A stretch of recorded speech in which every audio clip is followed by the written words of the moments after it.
Close your eyes for a moment. Let your mind drift. Imagine a civilization, not just any civilization, but one of unparalleled beauty, of advanced knowledge, and of immense, almost unimaginable power. An island nation, vast beyond measure, its cities gleaming with magnificent architecture, its lands crisscrossed by intricate canals, its people prosperous, wise, and living in a state of harmonious balance. And then, in the blink of an eye, or so the story goes, in a single dreadful day and night, it vanished, not slowly, not by conquest, but completely, swallowed by the very sea that once embraced it, lost to the depths, becoming little more than a whisper carried on the ocean currents. This, my friends, is the legend of Atlantis, a tale that has echoed through millennia, captivating the minds of philosophers, challenging the resolve of explorers, and fueling the deepest dreams of those who ponder lost worlds. But what if this wasn't simply a captivating story? What if, somewhere beneath the vast, silent waters, or perhaps buried beneath the relentless layers of time and forgotten history, the echoes of a real, astonishingly advanced civilization wait to be found? The very contemplation of this question has driven centuries of intense debate, ignited passionate fascination. Our profound journey into the enigma of Atlantis begins not with weathered maps pointing to buried treasure, nor with mystical visions whispered from ancient spirits. Instead, it commences with one of the most towering intellects of the ancient world, Plato.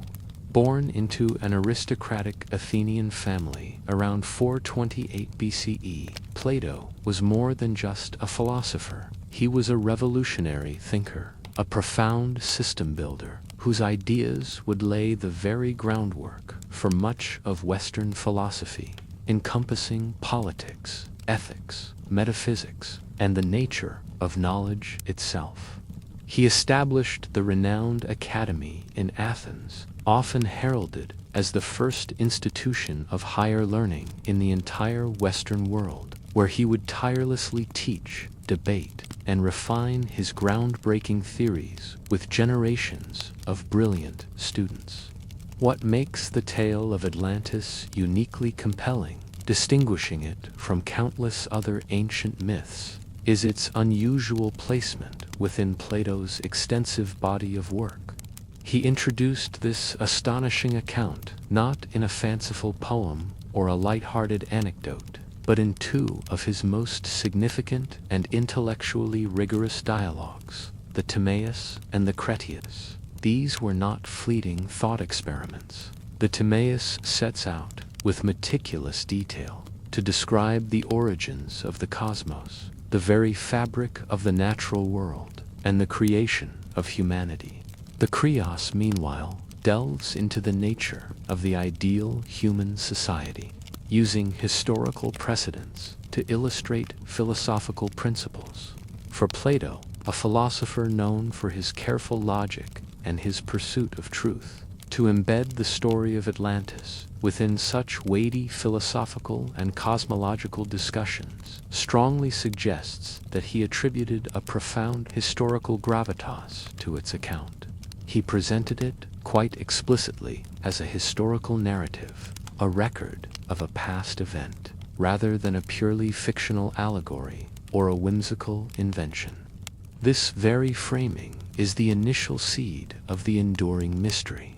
According to Plato's dialogues, this extraordinary tale of Atlantis did not spring from his own imagination. Instead, it reached him through a venerated lineage passed down by his illustrious ancestor, Solon. Solon, a towering figure in Athenian history from the 6th century BCE, was widely revered not only as a statesman and lawgiver whose reforms laid the foundations for Athenian democracy, but also as a wise traveler who sought knowledge from distant lands.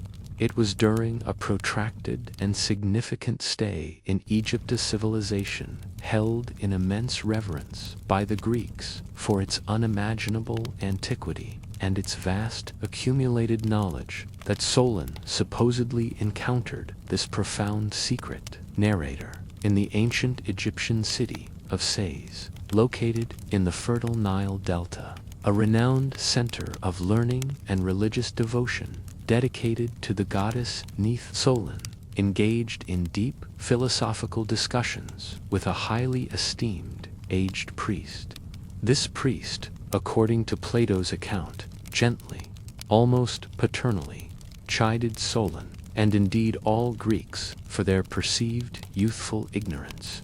He asserted that the Greeks' historical records were tragically incomplete, fragmented by recurring cycles of natural disasters, floods, and cataclysms that periodically wiped clean the slate of human memory. And then, as if unveiling a long-guarded, sacred secret, a truth preserved through countless generations, the priest revealed the astonishing story of Atlantis.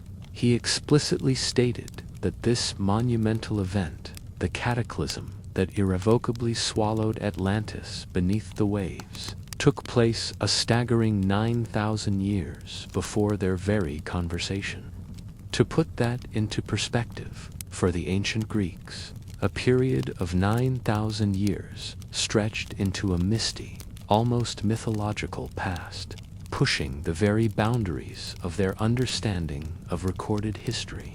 It was an unfathomable span of time, implying a civilization far, far older than anything the Greeks believed had ever existed. This single numerical detail, so precise yet so immense, is one of the most tantalizing and perplexing aspects of Plato's account.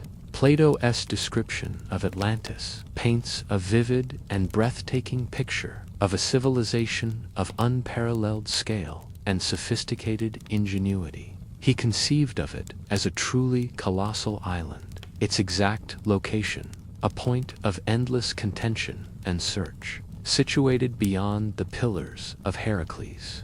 This phrase, a well-understood geographical marker in antiquity, referred to the Strait of Gibraltar, suggesting an unmistakable, prominent location deep within the vast Atlantic Ocean, beyond the known limits of the Mediterranean world, was itself a marvel of meticulous design and intricate planning. It was composed of a series of perfectly concentric rings alternating bands of land and water, each meticulously connected by a network of navigable canals. These waterways allowed ships, both large and small, to sail effortlessly from the outermost harbor directly into the very heart of the city. Graceful bridges, constructed with a blend of natural materials and perhaps that mysterious orichalcum, spanned these watery rings, linking the land masses and guiding visitors towards the innermost central island. Upon this innermost sanctuary stood the magnificent royal palace, a sprawling complex of exquisite beauty, and the revered temple of Poseidon, glistening with gold and the fiery sheen of orichalcum. This elaborate, precise layout, so meticulously detailed by Plato, strongly implies an advanced understanding of hydraulics, urban planning on a colossal scale, and a mastery of naval architecture far beyond his own contemporary Greece. The Atlanteans possessed immense, almost boundless natural wealth, harvested directly from their fertile island. Their rich plains yielded abundant harvests, sustaining a vast and thriving population. Beyond agriculture, they were masters of metallurgy and mining. They extracted a variety of precious metals, including vast quantities of gold and silver. But most intriguingly and most mysteriously, they possessed and utilized a unique metal called orichalcum. Plato vividly described orichalcum as glittering with a fiery, reddish light, second only to gold in its immense value. and used extensively to adorn their most sacred temples and the opulent walls of their royal palaces. The very mention of this unique and now lost metal has fueled centuries of speculation among scholars and enthusiasts alike. Was it a naturally occurring alloy? Perhaps a highly refined form of copper or brass? Was it an unknown element, now lost to geological shifts? Or was it simply a symbolic, almost mythical element within Plato's powerful narrative, designed to emphasize the unparalleled richness and technological prowess of this lost civilization? Its exact nature remains a profound enigma, adding another layer to the deep mystery of Atlantis. Their society was formidable, intricately structured, and endowed with immense power. According to the myth, Atlantis was founded by Poseidon himself, the mighty god of the sea, who, captivated by the mortal woman Cleito, sired 5 sets of twin sons. These 10 sons became the first kings, each inheriting a different province of the island, collectively forming a grand, unified empire under a single divine lineage. This unique, divinely ordained governance ensured prosperity and stability for centuries. Their army was formidable, a highly disciplined force capable of projecting power across vast distances, and their navy commanded the seas, unrivaled in its might and reach. For generations, these Atlantean rulers and their people lived virtuously, guided by the very divine principles bestowed upon them by Poseidon, maintaining a deep respect for law, justice, and the well-being of their harmonious realm. They were, in essence, a reflection of Plato's ideal state, a powerful utopia. A subtle yet insidious corruption began to seep into the very soul of the Atlantean people. Their inherent divine nature, once a guiding light passed down from Poseidon, gradually faded with each successive generation, becoming diluted by the intoxicating temptations of their immense wealth, their unparalleled power, and their growing isolation. Greed, a subtle corrosive force, began to overshadow their once cherished virtues. A relentless hunger for conquest and dominance slowly replaced their earlier wisdom, their piety, and their harmonious way of life. The Atlanteans, once content with their magnificent island realm, gradually turned their gaze outward, embarking on a relentless campaign of military expansion.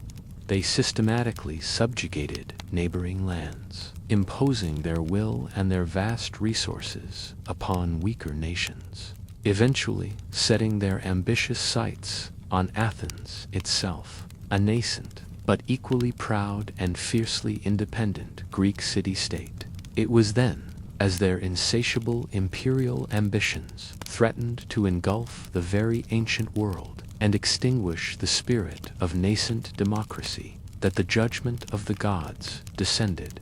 Zeus, the mighty king of Olympus, observing their profound moral decay and unbridled hubris, decided that divine intervention was not merely necessary, but inevitable.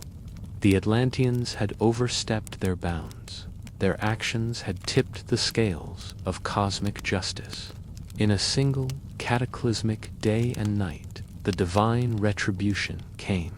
Earthquakes of unprecedented magnitude tore the very island apart. The ground beneath their feet fractured violently, unleashing torrents of water and fire from the deepest chasms of the earth. Floods, monstrous in their scale, surged across the land, swallowing cities, fertile fields, and entire populations whole. Atlantis, its people, its unparalleled splendor, and all its accumulated knowledge and vast wealth plunged irrevocably beneath the waves. It was swallowed by the sea, erased from the surface of the earth, lost to the sight of man, never, so the legend claims, to be seen again. And thus, A civilization vanished, leaving behind only the echo of a story that across thousands of years would continue to haunt our imagination and drive our tireless quest to understand the mysteries of our ancient past. The echo of Atlantis, once a mere whisper on the ancient Greek winds, has, for more than 2.5 millennia, resonated across continents and through countless cultures. It is a story that has been retold, reimagined, reinterpreted, and relentlessly searched for, across oceans, under deserts, and within the very fabric of human belief itself. But why? Why does this particular legend, among myriad others, woven into the rich tapestry of human history and mythology, continue to exert such a powerful, almost magnetic hold on our collective imagination? What is it about this tale of a lost, glorious civilization that refuses to fade from our consciousness? Even in an age dominated by scientific rationality and an insatiable hunger for verifiable facts, part of its undeniable, persistent allure undoubtedly lies in the sheer romance of a lost paradise. The idea of a utopian civilization, a pinnacle of human achievement, perhaps technologically or even spiritually advanced, far beyond our current understanding, that simply vanished, seemingly overnight, speaks to a deep, inherent human longing for perfection. It's a dream of what might have been, of a truly golden age, or a tantalizing hope of what could one day be rediscovered, excavated from the forgotten depths of time. Simultaneously, however, it evokes a profound, almost primal fear of its fragility. It's a chilling, stark reminder that even the grandest, most formidable achievements of humanity can be swallowed by the relentless march of time, consumed by the overwhelming, indifferent forces of nature, or simply forgotten by the fickle, often selective memory of succeeding generations. It serves, in a truly profound sense, as a memento mori for civilizations, a gentle, yet undeniably powerful reminder of our own precarious existence and ultimate impermanence. Within academic and scientific circles, the question of Atlantis's literal reality remains a subject of intense, often passionately debated, scholarly inquiry. The discussion typically polarizes into two main, distinct camps. On one side, those who view Atlantis purely as a philosophical allegory, a sophisticated literary device crafted by Plato for specific didactic purposes. On the other side, there are those who believe it was, in some capacity, genuinely inspired by a historical event, albeit perhaps one that was greatly exaggerated, embellished, or mythologized over centuries of oral tradition. Understanding both perspectives is crucial to appreciating the complexity of the mystery. For the skeptics, particularly classical historians, philologists, and philosophers, the argument is quite straightforward and logically consistent within the framework of Plato's complete body of work. Plato, as we discussed in Part 1, was a profound master of literary and rhetorical device. He frequently employed intricate myths, compelling allegories, and even entirely invented scenarios within his dialogues to powerfully illustrate complex philosophical ideas. Consider, for instance, his universally studied allegory of the cave, a powerful metaphor for enlightenment, education, and the nature of perceived reality, which no discerning scholar would ever presume to be a literal cave requiring archaeological excavation. Similarly, they argue with conviction, Atlantis serves as a powerful, compelling example of a seemingly perfect, advanced society that ultimately succumbs to internal corruption and falls from grace due to its moral decay and insatiable hubris. It provides a stark, dramatic, and cautionary contrast to his philosophical ideal state, represented in the myth by Athens, which bravely and virtuously resisted Atlantean aggression. To embark on a physical search for a literal Atlantis, these scholars contend, is as futile as meticulously searching for the precise geographical coordinates of the Garden of Eden, the actual subterranean land of Homer's Hades, or the literal island home of the one-eyed Cyclops. It was, they maintain, a profound moral tale, a complex ethical warning deeply embedded within a compelling, persuasive narrative, designed explicitly to instruct, to provoke deep thought, and to guide, rather than to record verifiable historical fact.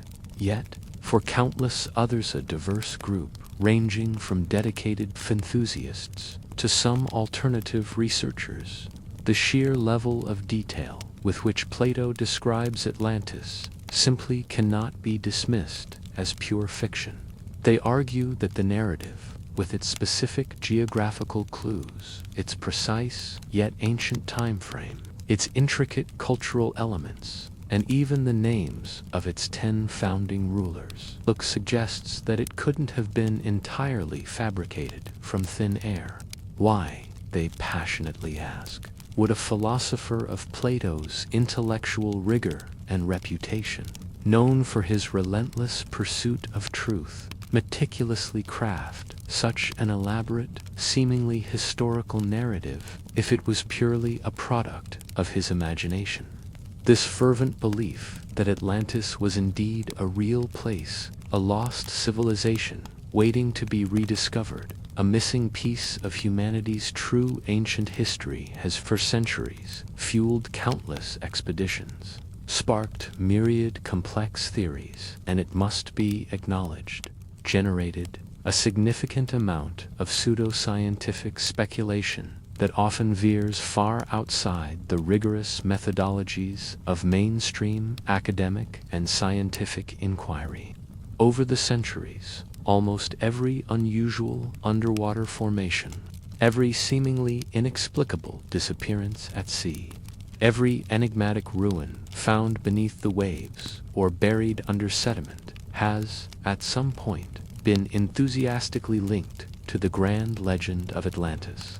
The so-called Bimini Road, located off the coast of North Bimini in the Bahamas, is perhaps one of the most frequently cited and visually compelling examples.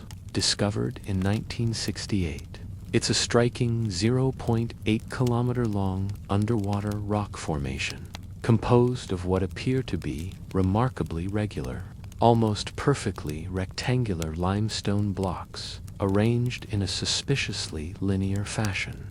To its proponents, this seems unmistakably like a collapsed man-made wall, a forgotten ancient road, or even the remnants of a once bustling port from the very heart of Atlantis. However, despite its undeniably intriguing appearance, geologists and marine archaeologists overwhelmingly identify the Bimini Road as a naturally occurring phenomenon known as beach rock. Beach rock forms when sand and shell fragments along a coastline become cemented together by calcium carbonate, typically in warm, tropical, intertidal zones. Over time, as sea levels fluctuate, and as wave action and erosion continuously work on these hardened layers, they can fracture along natural stress lines and joint patterns, creating remarkably straight or angular shapes that, to the untrained eye, can deceptively resemble man-made structures. Similar natural formations, displaying equally striking geometric regularity, have been observed and extensively studied in various coastal locations around the world, making the Bimini Road, while visually captivating, a geological curiosity rather than an archaeological marvel. It speaks more to the artistry of nature than the hand of a lost civilization. Beyond the widely debated Bimini Road, countless other locations have been proposed as the true physical site of Atlantis. Enthusiasts and researchers have pointed to islands situated far out in the mid-Atlantic ridge, to the crushing depths of deep ocean trenches, or even to distant land masses and underwater features in the Caribbean, the Pacific, or indeed back within the vast expanse of the Mediterranean Sea. Each new theory, each new discovery, brings with it its own set of intriguing coincidences, often fueled by passionate, if sometimes unsubstantiated, arguments. However, for all the imaginative fervor, for all the tireless searching, none of these proposed sites have ever yielded definitive, irrefutable, archaeological proof of a large, technologically advanced civilization matching the very specific and grand descriptions provided by Plato. The consistent failure to find such a monumental site, despite increasingly sophisticated deep-sea exploration technology, from high-resolution sonar mapping to advanced robotic submersibles capable of plumbing the ocean's greatest depths lends significant, overwhelming weight to the skepticism of mainstream scientific and historical communities. The sheer geographical scale and the very precise geological parameters given by Plato in his dialogues make the prospect of a literal continent-sized, lost Atlantic continent incredibly remote, if not utterly impossible, given our current comprehensive understanding of plate tectonics, seabed mapping, and the geological history of our planet. But for history, for the tired, our approach remains firmly rooted in careful, meticulous historical inquiry and rigorous scientific investigation. The enduring appeal of the Atlantis myth, regardless of its literal truth, serves a profoundly valuable purpose. It continuously inspires genuine scientific and historical curiosity. It compels us to ask a far more profound question than simply, where is Atlantis? It challenges us to ponder what other sophisticated ancient civilizations might have truly existed only to be lost to devastating natural disasters, to forgotten wars, to gradual environmental shifts, or simply to be gradually swallowed by the relentless, often indifferent, march of time, leaving behind only faint echoes in the historical record or tantalizing archaeological remnants beneath the earth or sea. And it is this very question, this deep, inherent human curiosity about lost worlds and forgotten pasts, that now directs our gaze away from the boundless, largely empty expanses of the Atlantic, and specifically towards a critical, historically validated location in the Aegean Sea, a place where extraordinary civilization and cataclysm truly, undeniably intertwined. If the grand, mythical Atlantis, as conceived by Plato, was indeed rooted in some tangible historical event, then its true physical manifestation would have been far more modest in geographical scale than his cosmic vision, yet no less devastating in its abrupt, cataclysmic end. The core, haunting elements of Plato's profound story, a powerful, advanced island civilization, a culture of sophisticated artistry, and a sudden, utterly catastrophic destruction by the very forces of nature, particularly the sea bear, striking, even chilling, resemblance to a verified, undeniable historical event. We speak now of the titanic, volcanic eruption of Thera, what we know in our modern age as the utterly stunning, iconic island of Santorini, nestled serenely within the azure expanse of the Aegean Sea. Picture this. Around 1600 BCE, a staggering 1,200 years or so before Plato ever committed his dialogues to parchment. The island of Thera, was not the dramatic crescent-shaped tourist destination that graces countless postcards today. It was a significantly larger, roughly circular landmass, its heart dominated by a towering, active volcano, and upon its fertile slopes, nestled along its vibrant coastal plains, thrived a sophisticated and dynamic outpost of what we call the Minoan civilization.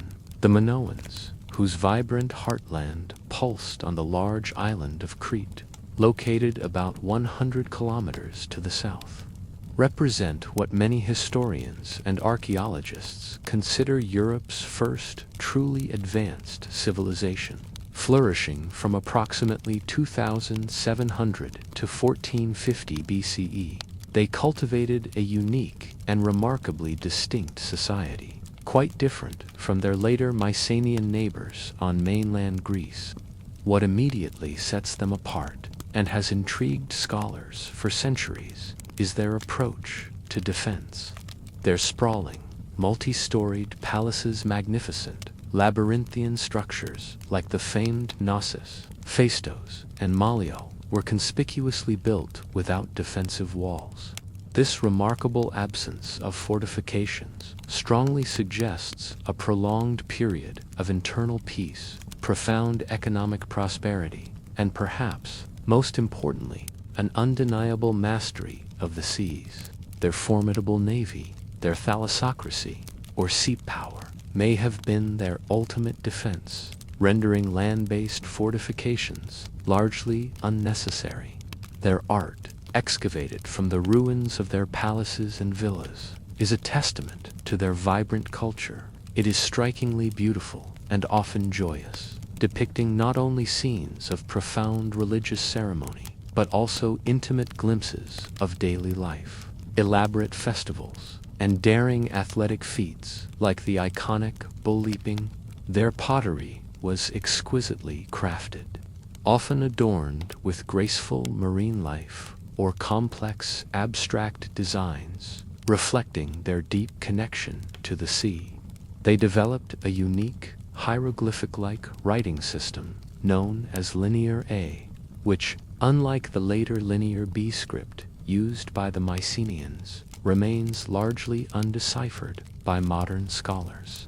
This undeciphered language adds yet another layer of intriguing mystery to this sophisticated ancient culture, keeping many of its deepest secrets still guarded within those silent clay tablets. Most importantly, the Minoans were master seafarers and astute traders. Their ships, agile and efficient, navigated the treacherous waters of the Aegean with unparalleled skill, connecting Crete and its outposts, like Thera, with distant lands across the Mediterranean, including powerful Egypt, the bustling Near East, and fertile Anatolia. This vast commercial network brought immense wealth, facilitated profound cultural exchange, and cemented their position as a dominant force in the Bronze Age world. On Thera itself, at the southern end of the island, the Minoans established a thriving and remarkably sophisticated city known as Akrotiri. Modern archaeological excavations, initiated in earnest in the late 1960s under the pioneering Greek archaeologist Spiridon Marinatos, have unveiled an astonishingly well-preserved settlement. Because of the unique nature of the volcanic eruption that eventually consumed it, Akrotiri became, in a very real sense, a Bronze Age Pompeii, buried and meticulously protected by layers upon layers of volcanic ash and pumice. This incredible preservation effectively froze a moment in time, providing an unparalleled, intimate glimpse into Minoan daily life, allowing us to walk through their streets and into their homes untouched for over 3.5 millennia. The homes at Akrotiri were remarkably advanced for their era, often spanning 2 or even 3 stories. They were constructed with meticulously dressed stone and robust timber frames, cleverly designed to be surprisingly resistant to earthquakes, a crucial and pragmatic adaptation in this seismically active region.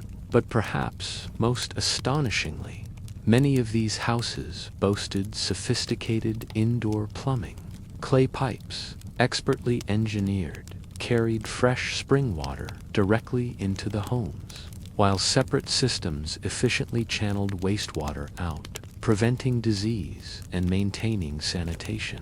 This level of domestic comfort and engineering sophistication was virtually unseen again in Europe for well over 1,000 years, not truly reappearing until the zenith of the Roman Empire. The walls within these homes were frequently adorned with vibrant, exquisitely painted frescoes, offering not only aesthetic beauty but invaluable insights into their culture.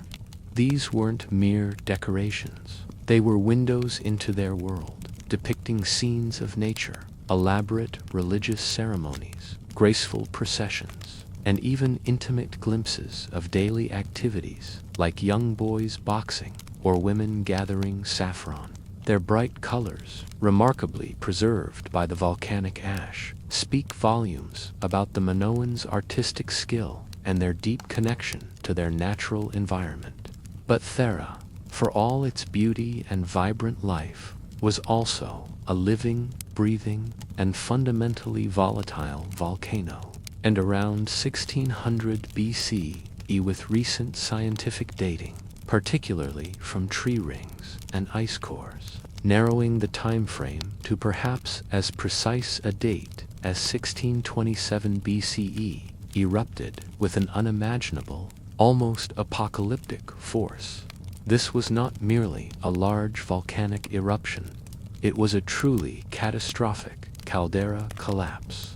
To visualize this, imagine a colossal underground chamber of molten magma suddenly emptying. The immense central cone of the island, deprived of its subterranean support, implodes, collapsing inward and plunging into the sea. The sheer energy released during this cataclysmic event is estimated to have been hundreds of times more powerful than the infamous eruption of Mount Vesuvius, which buried Pompeii, and quite possibly even exceeded the devastating eruption of Krakatoa in 1883, which altered global climate. The immediate effects of this eruption were devastating on a regional and indeed a profound global scale. Pyroclastic flows superheated fast-moving currents of gas, and volcanic debris incinerated everything instantly on the island of Thera itself, leaving no trace of life. Simultaneously, a colossal tsunami, perhaps reaching heights of hundreds of feet, would have radiated outward across the Aegean Sea. It would have crashed with unimaginable force against the northern coasts of Crete, wiping out critical coastal settlements, devastating the powerful Minoan fleet, and utterly disrupting their vital maritime trade routes. The impact on the heart of the powerful Minoan civilization, fundamentally dependent on its seaborne commerce, would have been immediate and immense. Beyond the immediate, localized destruction, the eruption unleashed vast, suffocating ash clouds that ascended miles into the atmosphere, darkening the sky for months, possibly even years. This atmospheric disruption caused widespread environmental havoc. Historical ice core samples from Greenland and Antarctica, alongside meticulous tree ring data from as far away as California and Ireland, show clear climate anomalies consistent with a major volcanic event around this precise time. Such widespread atmospheric changes would have led directly to significant global cooling, widespread crop failures, and devastating famines across the entire Mediterranean basin, and potentially far beyond, even impacting societies in ancient China and the Americas.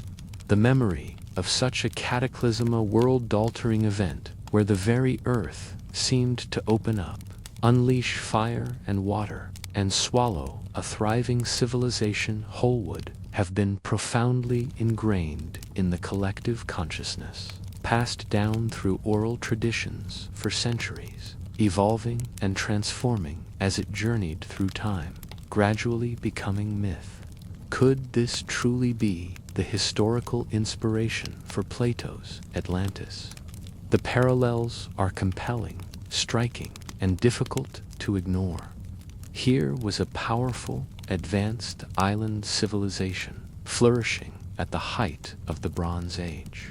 And here was a sudden, catastrophic destruction by both water and fire, sending much of the island plunging beneath the waves, just as Plato described.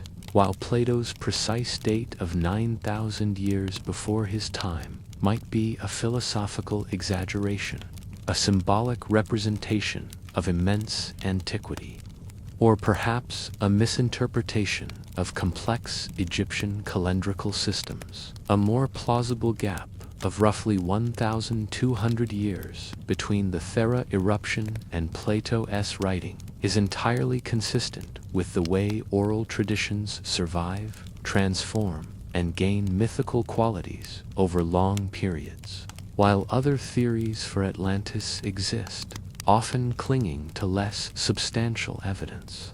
The eruption of Thera remains the single most compelling scientific and historical candidate for inspiring the core elements of the Atlantis legend. It serves as a stark, verifiable historical precedent, powerfully demonstrating that even seemingly invincible, highly advanced civilizations can vanish abruptly and completely due to overwhelming natural forces, and their powerful, tragic stories can indeed be passed down through generations, transforming into the enduring myths that continue to shape our understanding of a lost world. It's a testament to the fact that sometimes the greatest mysteries are rooted not in the fantastical, but in the astonishing, raw realities of our planet's turbulent past, echoing across the ages. Having explored the grand, sweeping narrative of Atlantis and its most compelling historical candidate, the island of Thera, let us now narrow our gaze even further. Let us step back, not merely in the abstract concept of time, but into time itself. Let us breathe the air, feel the sun, and hear the sounds of an ancient world.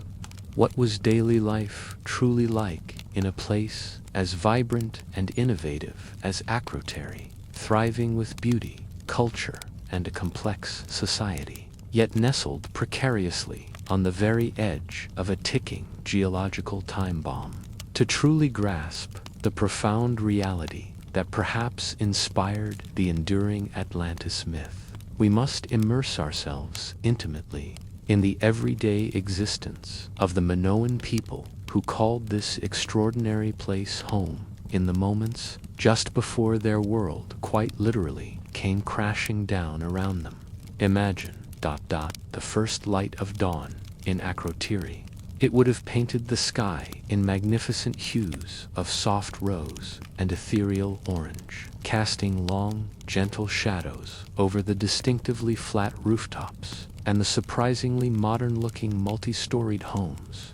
Inside these sophisticated dwellings, bathed in the growing light, families would slowly begin to stir. Many of these houses, as revealed by the astonishing archaeological discoveries at Akrotiri, were built with large, thoughtfully placed windows. These weren't mere openings, they were architectural features, cleverly designed to invite in the invigorating, salty sea breezes and the morning's golden light. The walls inside, often adorned with vibrant frescoes, would glow softly in the nascent light, their colors hinting at the life and stories contained within. The day would begin with a series of timeless, yet intimately Minoan routines.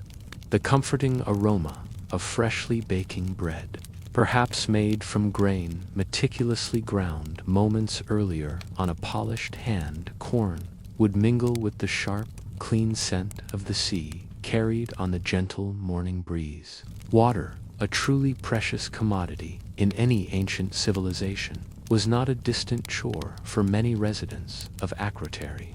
Thanks to their astounding, often overlooked, level of advanced engineering, many homes boasted clay pipes that efficiently brought fresh, cool spring water directly into their inner courtyards or designated bathing and cooking areas. An astonishing luxury and convenience that would not be common again in European society for well over a millennium, not truly reappearing until the zenith of the Roman Empire. Breakfast would likely be a simple yet wholesome affair. This freshly baked bread, perhaps generously dipped in rich golden olive oil, all would be washed down with a refreshing drink of watered wine, a staple of the Mediterranean diet, or pure, cool spring water. Once the morning's intimate rituals were complete, the city would truly awaken, pulsating with the vibrant rhythm of its industrious inhabitants. Akrotiri was far more than a sleepy island village. It was a dynamic, sophisticated port city, a testament to the Minoans' prowess in both agricultural innovation and skilled craftsmanship. You would see farmers, their faces etched with the sun and wind, making their way to the terraced fields that clung to the fertile slopes of the island, meticulously tending to their olive groves, their sprawling vineyards, and their vital grain crops that formed the very backbone of their sustenance and agricultural economy. In bustling workshops nestled throughout the city's well-planned streets, potters, renowned throughout the entire Aegean for their distinctive Kamaras ware, with its elegant shapes, its vibrant colors, and its often Minoan-inspired, fluid designs, would be diligently at their wheels, their hands deftly shaping the wet clay that would soon be transformed into exquisite vessels for daily use, for storage, or for lucrative trade. Nearby, other skilled artisans would be meticulously crafting intricate jewelry from glimmering gold and silver, or working with copper and bronze, expertly forging tools, weapons, and beautiful ceremonial objects. The harmonious sounds of their dedicated work, the rhythmic thump-thump of a potter's wheel, the gentle clink of metal on metal, the soft swish of brushes applying paintwood be a constant, reassuring hum throughout the day. Here, Minoan sailors, celebrated throughout the Bronze Age world for their exceptional maritime prowess and deep understanding of the sea, would be diligently preparing their swift, sturdy ships for perilous yet profitable voyages across the challenging waters of the Aegean and far beyond. The air would be thick with the intoxicating smells of salt, of drying fish, of tar, and of exotic spices arriving from distant lands. You'd witness a constant, dynamic exchange of goods that truly defined the bustling Bronze Age world. Precious metals from Anatolia, luxurious ivory, and intricate faience objects from powerful Egypt, highly prized timber for construction, and even humble but essential necessities like obsidian for tools or pumice for polishing. Merchants, their voices echoing across the busy docks, would be engaged in lively haggling over prices and quantities, their gestures animated, showcasing the vibrant, cosmopolitan nature of this major trading hub. The immense wealth generated by this extensive, far-reaching trade network was the lifeblood of Akrotiri, directly supporting the city's remarkably comfortable lifestyle and continuously fueling its impressive artistic, architectural, and technological innovations. Minoan society, particularly in flourishing centers like Akrotiri, appears to have been remarkably progressive and, at least in some aspects, surprisingly egalitarian compared to some of the more rigidly stratified, male-dominated civilizations of their time. While a clear social hierarchy certainly existed, women, in particular, seem to have held a surprisingly prominent and active position within society. They are frequently depicted in frescoes with elaborate hairstyles and rich, colorful attire, participating not only in intricate religious ceremonies but also in various aspects of public and economic life. Men typically wore simple yet elegant kilts or loincloths. Children, as evidenced by archaeological finds, enjoyed timeless childhood joys, playing with simple yet beautifully crafted toys, miniature pottery, small stone animals, and spinning tops, echoing the universal nature of play across the ages. Life for the majority of the populace would have been one of relative comfort, security, and prosperity generously, supported by a highly organized agricultural system and a robust, far-reaching trade economy that brought diverse goods and ideas to their shores. Religion was not a separate entity in Minoan life. It was deeply, intrinsically woven into its very fabric, a constant presence from dawn till dusk. They primarily worshipped a prominent mother goddess, often associated with fertility, the lush natural world, and the eternal cycle of life, death, and rebirth. Rituals might have taken place in sacred groves that dotted the island within natural caves, revered for their mystical aura, or at small intimate shrines found both within the grand palaces and in smaller, more personal household settings, blending the sacred seamlessly with the everyday. The famous bull leaping so vividly depicted in their Arta daring acrobatic practice, where agile individuals seemingly vaulted over the backs of powerful charging bulls might have been a perilous religious ritual, a thrilling public sport, or perhaps a profound combination of both. It was undeniably a testament to their daring spirit, their remarkable agility, and their deep, respectful, yet challenging connection to the immense, untamed natural forces that surrounded them. Yet, beneath this vibrant, sophisticated, and seemingly idyllic existence, the raw, immense power of the earth itself was a constant, ever-present, and ultimately uncontrollable force. Thera was, after all, a living, breathing volcano. Minor earthquakes would have been a common occurrence, a familiar, albeit unsettling, tremor beneath their feet, a fact of life that the Minoans had, through countless generations, learned to adapt to. Their robust, flexible architectural styles, incorporating strong timber frames within stone walls, were, in significant part, a pragmatic, an ingenious response to this ever-present seismic activity, allowing their buildings to sway rather than crumble during tremors. The people of Akrotiri would have lived with the low, persistent rumble of their volcanic home, a deep, resonant sound so ingrained in their daily experience that it might have been barely noticed until it grew demonstrably, terrifyingly louder. We know, from the meticulous archaeological record unearthed at Akrotiri, that before the final catastrophic eruption, there was a series of truly significant, unmistakable seismic events. These tremors were no longer minor nuisances. They were so severe that they caused considerable, visible damage to the city's intricate structures, rendering many homes uninhabitable. This widespread damage, however, served as a grim, undeniable warning. Critically, and perhaps miraculously, very few human remains have been found anywhere within the ruins of Akrotiri. A stark, poignant contrast to the tragic human toll at Pompeii, where thousands were buried instantly by ash.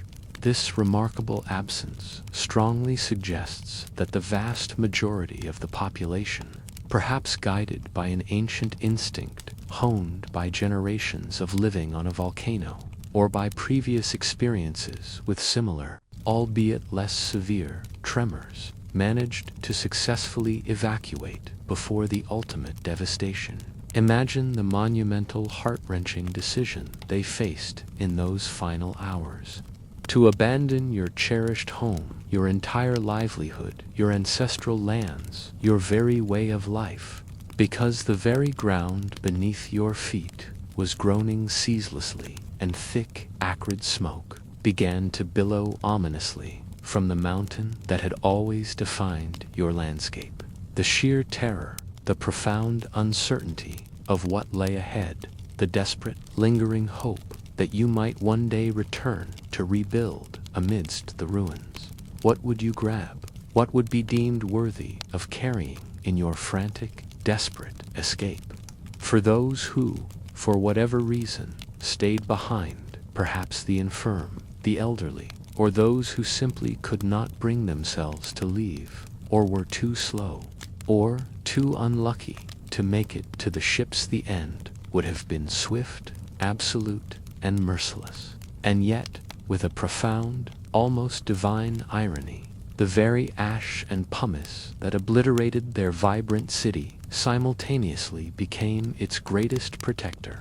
This immense, suffocating blanket of volcanic debris perfectly sealed and preserved Akrotiri, shielding it from the relentless ravages of time, from the destructive hands of looters, and from the erosive forces of weather.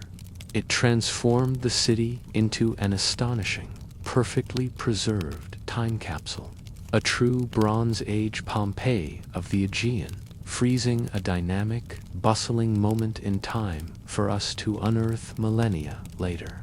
It allowed archaeologists, almost 4 millennia later, not merely to study its foundations, but to virtually walk through its streets, to gaze upon its vibrant art still adorning the walls, and to feel an intimate connection to the lives of the people who unknowingly stood as a living, breathing, and now tragically silent echo of the legendary Atlantis. Their loss became our window into an extraordinary past.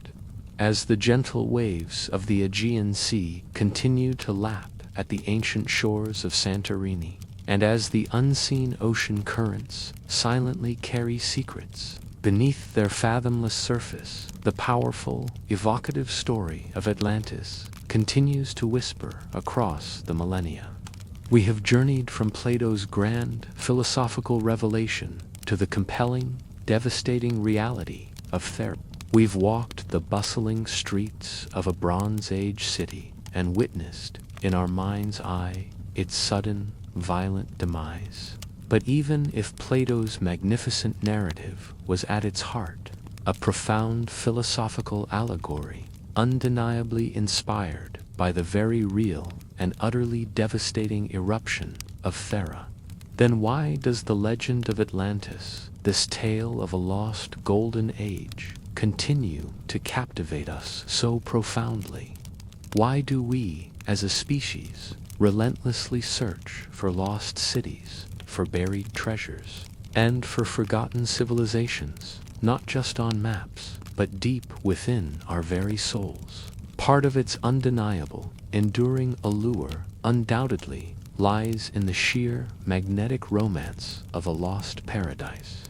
The very idea of a utopian civilization, a pinnacle of human achievement, perhaps technologically, socially, or even spiritually advanced far beyond our current understanding, that simply vanished, seemingly overnight, speaks to a deep, almost universal human longing for perfection. It's a powerful dream of what might have been, of a truly golden age, untainted by modern complexities, or a tantalizing hope of what could one day be rediscovered, excavated from the forgotten depths of time, revealing ancient wisdom. Simultaneously, however, it evokes a profound, almost primal fear of its inherent fragility. It's a chilling, stark reminder that even the grandest, most formidable achievements of humanity can be swallowed by the relentless, indifferent march of time, consumed by the overwhelming, untamed forces of nature, or simply forgotten by the fickle, often selective memory of succeeding generations. Atlantis serves, in a truly profound sense, as a potent memento mori for civilizations, a gentle yet undeniably powerful reminder of our own precarious existence and ultimate impermanence in the face of cosmic and geological forces. We see echoes of ourselves in Atlantis, both our highest aspirations and our deepest vulnerabilities, making its story incredibly resonant. But the enduring fascination with Atlantis is also about something far more fundamental, the inherent human instinct for discovery. We are, at our very core, explorers by nature, driven by an insatiable curiosity to uncover the unknown, to solve the tantalizing puzzles of the past, and to piece together the fragmented narratives of history. The very search for Atlantis, whether pursued as a literal quest for a lost continent or as a philosophical inquiry into ancient memory, directly inspires and pushes the very boundaries of legitimate scientific inquiry and technological innovation. It compels archaeologists to refine their excavation techniques, marine geologists to map the ocean floor with unprecedented detail, oceanographers to develop new deep-sea submersibles capable of plumbing the ocean's greatest depths, and historians to re-examine ancient texts with fresh eyes. This relentless pursuit, even if it never unearths a literal Atlantean city, consistently leads to invaluable, genuine scientific and archaeological discoveries, from new insights into ancient civilizations to unforeseen geological formations or fascinating new species of deep-sea life. The quest itself, therefore, is profoundly productive, enriching our understanding of our planet and its past. The Atlantis myth resonates with deep, universal themes found in countless cultures across the globe. Almost every ancient civilization has its own myths of devastating floods, of lost golden ages, of powerful, often divine, beings, and of the cyclical nature of rise and fall, destruction and rebirth. These widely shared narratives suggest a deeper, collective human fascination with our origins, with our ultimate endings, and with the incredible, often terrifying forces that shape our world. The enduring mystery of Atlantis provides a vast, compelling canvas onto which we collectively project our own hopes, our deepest anxieties about civilization's journey, and our innate desire to connect with a glorious, yet perhaps tragic, past. So, while the overwhelming scientific consensus largely views Plato's intricate Atlantis narrative as a brilliant philosophical construct, powerfully and undeniably influenced by very real-world historical events like the staggering eruption of Thera, its profound power remains undiminished. The literal quest for Atlantis might not ultimately unearth Plato's mythical continent-sized city beyond the Pillars of Heracles, but its metaphorical pursuit serves a crucial, timeless purpose. It continuously reminds us of the profound fragility of human achievement, of the immense, indifferent power of nature, and of our eternal, insatiable fascination with the mysteries that lie just beyond our current grasp. It encourages us to look deeper, to question, and to explore. Perhaps then, the greatest, most enduring mystery of Atlantis isn't where it truly disappeared, but why its legend and our relentless desire to find it in history, in geology, in our very imaginations refuses to fade. It is a story that sleeps but never truly dies.